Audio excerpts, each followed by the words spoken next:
The first guy says, well, I'm an astronaut, so I drive a Saturn. And the second guy says, well, I am a pimp, so I drive a cheap Escort. And the third guy says, I got you both beat. I'm a proctologist, so I drive a brown probe. Oh, no! Oh, my God, that's funny! I almost had awesome blossom coming out of my nose. I want my baby back, baby back, baby back. I want my baby back, baby back, baby back. I want my baby back, baby back, baby back. I want my baby back ribs. Right down the street? Mm-hmm. Kenneth Road, born and raised. Spent my whole life right here in Lackawanna County, and I do not intend on moving. I know this place. I know how many hospitals we have. I know how many schools we have. It's home, you know? I know the challenges this county's up against. Here's the thing about those discount suppliers. They don't care. They come in, they undercut everything, and they run us out of business, and then once we're all gone, we jack up the prices. I know. It's bad. It's terrible. It is. You know what? It really is. I don't know. I guess I could give you guys our business, but you have to meet me halfway, okay? Because they're expecting me to make cuts.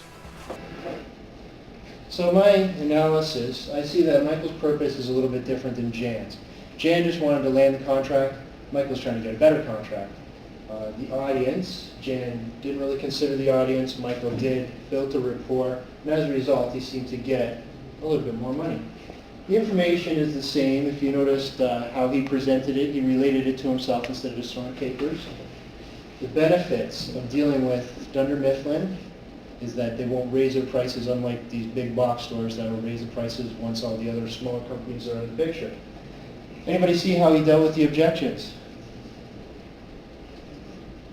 Andrea?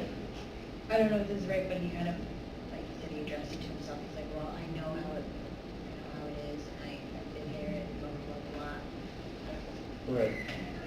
So Michael did consider his objections, and as a result was able to score the bigger deal, and the context remains the same. So that's my payback analysis of this clip, and at this point I'd like to turn it over to Brian, who will do the sender-receiver model. This is the sender-receiver model, which all business students should be familiar with. It also has Jan and Michael's picture up there, to give you a better idea of what we're dealing with here. When you use the the sender-receiver model is communication between two or more people when you're talking. Your message is encoded by you, and you transmit it to the next person who will decode it depending on how you understand it. Noise can interrupt this, whether it be physical noise or mental noise. For example, if I'm trying to explain a message to you like this, it's not going to get to you because that's distracting. Okay, go on to the next one. I also have a video clip prepared for this. It's 4 separate clips. They're joined into one. And with this, it focuses on Jan and Michael. However, the last clip, the 4th one, focuses on Jan, Michael, and Christian, because they're all together at the table. How do they communicate when you see this? How are they encoding? When they react to each other's comments, how are they decoding the message that they receive? To understand better how quickly they are decoding things, you can look for their eye contact, facial expressions, tone of voice, and their use of words. The channel of communication that this is on is person to person. If this was letter or any other kind of channel, you could decode the message at a much slower pace so you have a better understanding. So the encoding and decoding for this video is very quick. So when we get to the Radisson, I'd like to... I changed it to Chili's. Excuse me? Radisson just gives out this vibe. It's like, oh, I'm doing business at the Radisson. It's kind of snooty. So You had no right to do that, Michael. here's the thing. Chili's is the new golf course. It's where business happens. Small Businessman magazine. It said that. It will. I sent it in. Letter to the editor. All right. But you will let me run this meeting. Power trip. What? Okay, let's do this thing. Wish us luck. Good luck, Michael. Good luck, Jan. Thank you. Kiss ass. Okay, probably going to go late tonight, burning the midnight tequila. So I think you all could just take off now. Michael, this shouldn't take more than an hour. Well, Do you always shut down the entire office when you leave for an hour? no, that would not be efficient. Actually, they just don't get very much work done when I'm not here. That's not true. I know how to delegate, and they do more work when I'm not here. not more. The same amount of work is done whether I am here or not. Hey everybody, listen up. This is what we're gonna do. You sit tight until I return. Sound good? Doesn't matter. It's an order. Follow it blindly. Okay.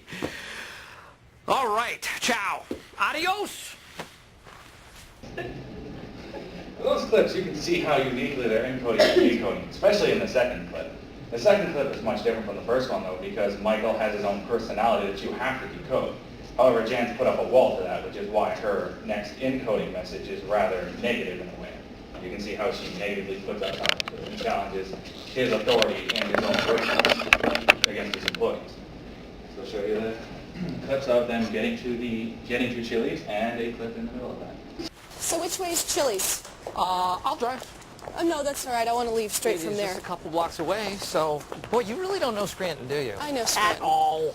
All right. Have you ever been to Scranton, Jim? If it's a couple blocks away, we can go together. Okay. Jan Levinson Gould. Jan is cold. If she was sitting across from you on a train and she wasn't moving, you might think she was dead. We should come up with a signal of some sort. Why would we need a signal? Well, in case one of us gets into trouble, the other one can signal. What kind of trouble are you planning on getting in, Michael? Well, it could be either of us. You're going to let me do the talking. We agreed on that. Yes. Hey, that's delicious.